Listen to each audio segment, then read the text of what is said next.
Good morning आशा daily ब्लगे तुम्हें अनेक स्वागत नतून सकाल माने नतून भिडियो निये चले एसेछि बंधुरा आज के माने कि बोलबो वेदारटा खूब भालो कालकेर आमि अनेकगुलो केचेछिलाम सेई काचागुलो प्राय कालके सब शुकनो हये गेछे और अल्प किछु आछे जेगुलो जैकेट फैकेट मोटा सेगुलो ना शुकाले माने दिये दियेछि शुकाले हये जाबे रोदटा किन्तु सुंदर आछे खूब सुंदर तो যাই হোক সকাল তো অনেকক্ষণ আগে হয়ে গেছে যেহেতু রবিবারের বাজার তোমার দাদা ভাই অনেক সকালবেলা উঠেছে তার দাড়ি টাড়ি কাটা থাকে তো যাই হোক সেসব করে সে তাকে চা মানে কফি করে দিয়েছি খেয়ে দিয়ে একটু বাজারে পাঠিয়েছি অনেক দিন ধরে না মাছের কাঁটা খেতে ইচ্ছা করছে কাঁটা মানে বলছি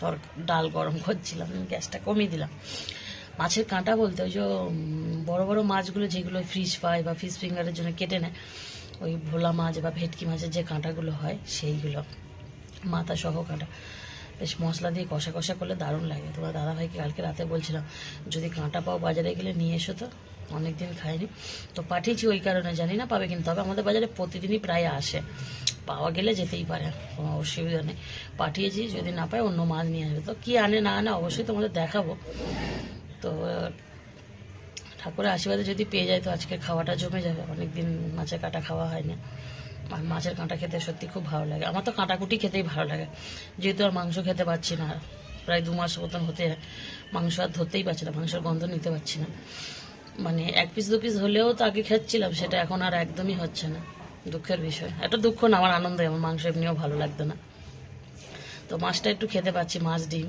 তো প্রায় দিন ডিম রান্না করছি দাদা ভাইয়ের আবার ডিম অত পছন্দ হচ্ছে না তো কাঁটা হলে আমারও ভালো লাগে ভীষণ দাদা ভাইও পছন্দ করে না তা না তবে মানে ওর একটু ঝোল ঝাল হলে ভালো লাগে আর এটা আর বেশি ঝোল করলে ভালো লাগবে না কাঁটাটা একটু শুকনো শুকনো মাখা মাখা তরকারি করবে দেখতে খুব ভালো লাগবে একটু ঝাল বেশি দিতে হবে দিয়ে রান্না করতে হবে তো দেখি তোমার দাদা ভাই আসুক কি নিয়ে আসছে বাজারে কি পাচ্ছে আশা তো করছি বলে না সেই গাছে কাঁটালার গোপে তেলে আমার এখন সেই অবস্থা এখন তো পেলোই না কি পেয়েছে কি জানি না বা পাবে কি জানি না এখন থাকতে লাফাচ্ছে তো যাই পাক আর না পাক তোমাদের অবশ্যই দেখাচ্ছি সাথে থাকো তো এই দেখো বন্ধুরা তোমার দাদা ভাই বাজারে গেছিল তো এই কাঁটা নিয়ে এসছে মাছের এতে মাথা আছে কি জানি বোঝা যাচ্ছে না তো যাই হোক অনেক দিন খাওয়া হয়নি মাছের কাঁটা আজকের মাছের কাঁটা খাওয়া হবে তো যাই হোক এনে দিয়েছে আমাদের চা ফা সব খাওয়া হয়ে গেছে সব খেয়ে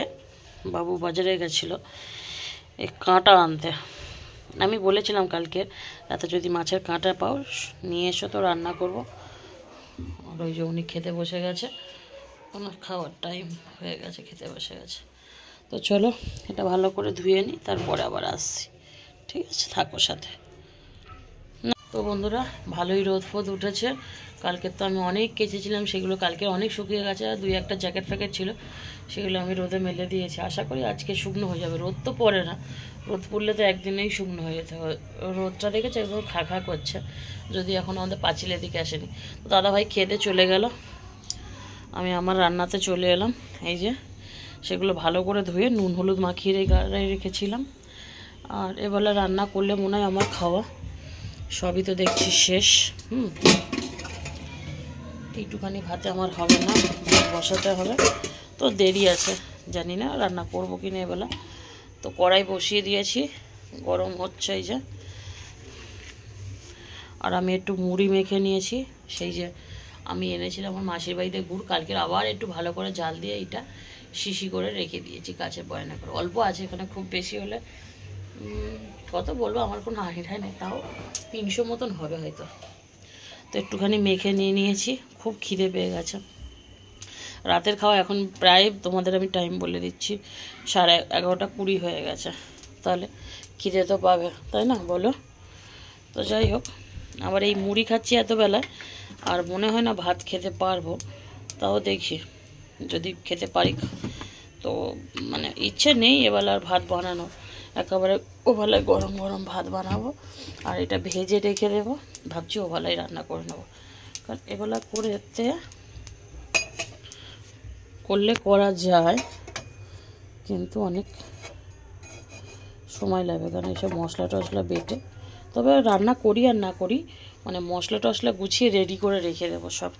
তো এই যে মাথাগুলো ভাজবো, তো ভেজে নিই, চলো সব গুছিয়ে গাছিয়ে নিই, পরে দেখাচ্ছি।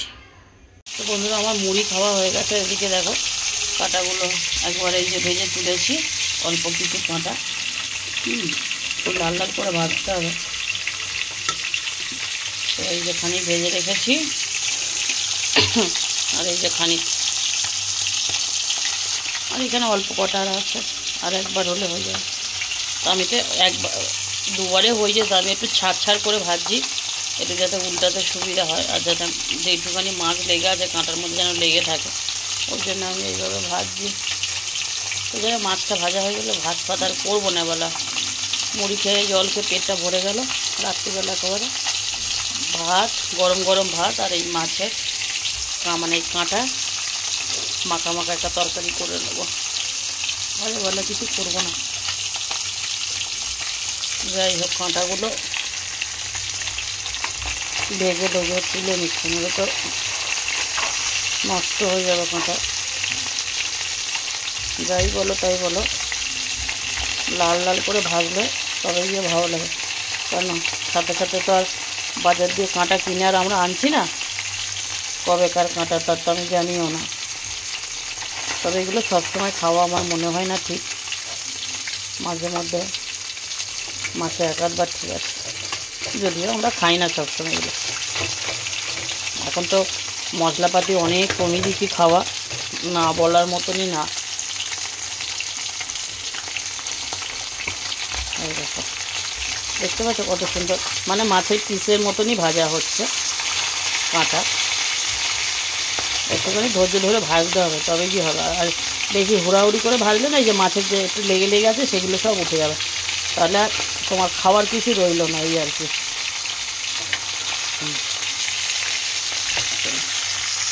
বন্ধুরা আমার পাঁচিলের কাছে রোদ চলে এসছে। তোমার দাদাভাইকে বলে না এইখানে দেখছি একটা দড়ি ফড়ি টানানো যায় কিনা, এই জায়গায় না একটু রোদ আসছে, দেখি ওকে বলবো যেটুকু সময় 15 মিনিট আধা ঘন্টা, গরমকালে তো আরও থাকবে। যাই হোক এই দেখো এগুলো কেটে আমি গুছিয়ে নিলাম, একটু মশলা টমেটো বেশি করে, পেঁয়াজ বেশি করে দিয়েই করব। আর আলু কেটে নিয়েছে, আলু ভেবেছিলাম দেবো না, কিন্তু না দিলেও আবার তো হবে না। আর এই যে এগুলো সব ভাজা হয়ে গেছে অলরেডি, ভেজে এই যে থালা চাপা করে রেখে দিলাম। এদিকে সেই ডালটুকু ছিল রাখলাম, ভাতটা চালটা ধুয়ে একটু ভিজিয়ে রাখলে না ভাতটা তাড়াতাড়ি হয়। তো এই সব গুছিয়ে গাছিয়ে নিলাম, রান্না বান্না করে তারপরে গ্যাস ফ্যাসগুলো সাফা করবো। সব মাছ ভেজেছি, তেল ছিটে লেগেছে। তো যাই হোক এগুলো সব আমার গোছানো হয়ে গেল, দেখতেই পাচ্ছ। এবারে বিকেলের অপেক্ষায়, মানে সন্ধ্যের অপেক্ষায়, সন্ধ্যেবেলা সন্ধ্যেবাতি দিয়ে রান্না বসাবো। রোদটা দেখো খাখা করছে, এখানটা চলে আসছে। দাদাভাইকে বলবো এই যে এখানে না আমাদের দড়ি টানানো আছে এখান থেকে, আর এদিকে যদি কোনো সিস্টেম হয় দড়ি টানানো সেটা একটু করতে বলো। তো চলো একেবারে সরাসরি তোমাদের সাথে দেখা করছি সন্ধ্যেবেলা, সাথে থাকো।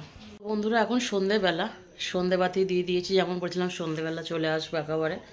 তো জাস্ট সন্ধ্যেবাতি দিলাম, দেখতেই পাচ্ছ এখনও সন্ধ্যেবাতি জ্বলছে, মানে প্রদীপ জ্বলছে, এখনও নেবেনি।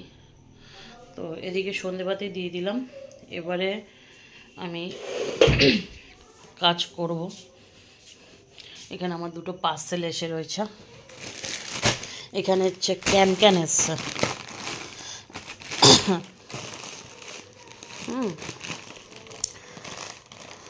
বুঝতে পারছি না ছোট বড় হয়ে গেল কিভাবে। তো যাই হোক দেখছি, যাই হোক এইগুলো লেহেঙ্গাতে লাগাবো।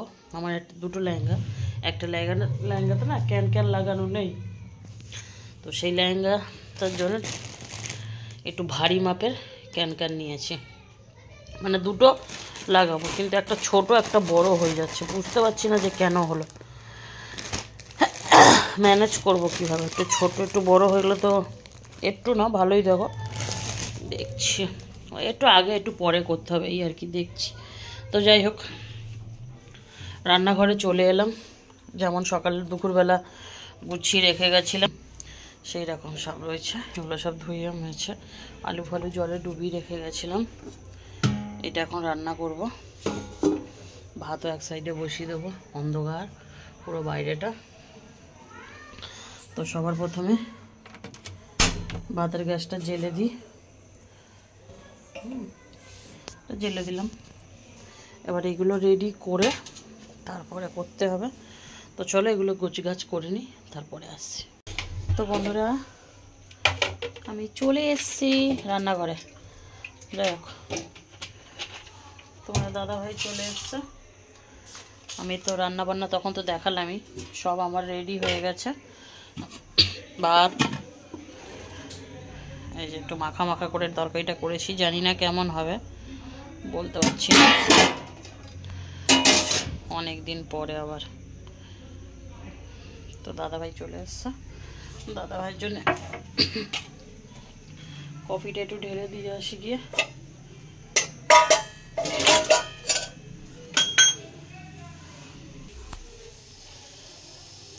ফুটছে। আজকে রবিবার, তোমাদের তো সকালেই জানিয়েছিলাম যে আজকে রবিবার। দাদাভাই তো এমনি তাড়াতাড়ি আসে, ওই ঢুকেছে 9টার দিকে ঢুকলো আর কি, 9টা 10-15 কি না, সরি 9:30টায় ঢুকেছে। তো যাই হোক, মনা এসেছিল, লাড্ডু মনা, তো আমরা কফি বানিয়ে খেয়েছি। আর আমি তো জানতামই যে আজকে দাদাভাই আসবে তাড়াতাড়ি, ওই জন্য। আর একটা জিনিস দেখাই, দেখো, মা আসবে কাল বাদে পরশুদিন, মঙ্গলবার দিন আসবে। তো এখানে 1.5 কেজি মটরশুঁটি আনা হয়েছে, মটরশুঁটির কচুরি খাবো বলে। আমার মা কচুরি কিন্তু ভীষণ ভালো বানায়। তো দেখে নাও তোমার দাদাভাই চুলের স্টাইলটা দেখে নাও, চারিদিকে চুল উড়ে গেছে, ওপরের দিকে খানিক উঠে গেছে, ওই ধারে ডান দিকে বাঁ দিকে। তুই কোনো সেলুন কাট করে এলে নাকি এরকম? দারুণ লাগছে তো চুলগুলো। এ তো হাই ফাই পার্লারেও তোমার চুলের ডিজাইন করতে পারবে না, যা চুলের ডিজাইন হয়েছে তোমার। হ্যাঁ দেখো, হাই দেখো, আবার আয়নাই দেখে কেমন লাগছে বলা, নিজে মুখে বলা, ভালো লাগে না? তো তোমরা দেখো, এরকম কাট যদি তোমাদের লাগে তো তোমাদের প্রথমত টেকও হতে হবে, আবার টাক পুরোপুরি হলে হবে না, 2 সাইড দিয়ে টাক বের করতে হবে, মাঝখানে চুল থাকবে পোকা, তাহলে তোমাদের এই কাটিংটা হয়ে যাবে নাকি। তোমার দাদাভাইয়ের পছন্দের কাটিং, মানে এখন করতে হয়েছে যেহেতু টাক পড়ে গেছে, আর কি করা যাবে। লোকে বলে টাকে টাকা থাকে, এর তো টাকের টাকাও নেই, টাকের তেলও নেই, কিছুই নেই, আছে। হ্যাঁ গো, মটরশুঁটির কচুরি তাহলে পরশুদিন খাওয়া হচ্ছে। সাদা আলু তরকারি, কারণ তো আলুর দম টাদম করা যাবে না, কারণ নিরামিষই তো। তখন কি হবে, ওই পোকাটা বের করা হবে। এত মানে যে মানে দেখো পোকা বের করছে, দেখো, দেখছো দেখছো, ঠিক হয়েছে। এই তো এই ঘরে চলে এলো, ওই চলে গেল রান্নাঘরে, ওই যা সই পেয়েছিল ওখানটা, ওই আবার ওই ঘরে কি আছে? ও তো গুড নাইটে মরে নাকি? চিন্তা করো।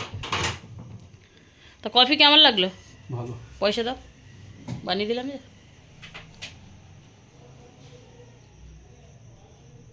পয়সা দিচ্ছে দেখো বন্ধুরা, ক টাকা দেখি? 2 টাকা। এই যে কফিটা খাচ্ছ, বাইরে খেতে গেলে 15 টাকা কি 20 টাকা লাগবে, সেটা দাও। বাইরে না, আমি তো ভেতরে খাচ্ছি। তো বাইরে যাও, বাইরে যাও, বাজে কথা। তো বন্ধুরা আমরা খেতে বসে গেছি। এই যে উনি লঙ্কা খুঁজছে, ওনার লঙ্কা কম পড়েছে। তো চলো, এই তো খাওয়া দাওয়া করবো এখন, খাওয়া দাওয়া করে এখন আর তো কিছু দেখানোর নেই। তো চলো আজকে ভিডিওটা এখানে শেষ করছি। তোমরা ভালো থেকো, সুস্থ থেকো, পারলে আমার চ্যানেলটা সাবস্ক্রাইব করো। এখন নিত্য নতুন ভিডিও আনবো তোমাদের জন্য। Tata, good night. Good night.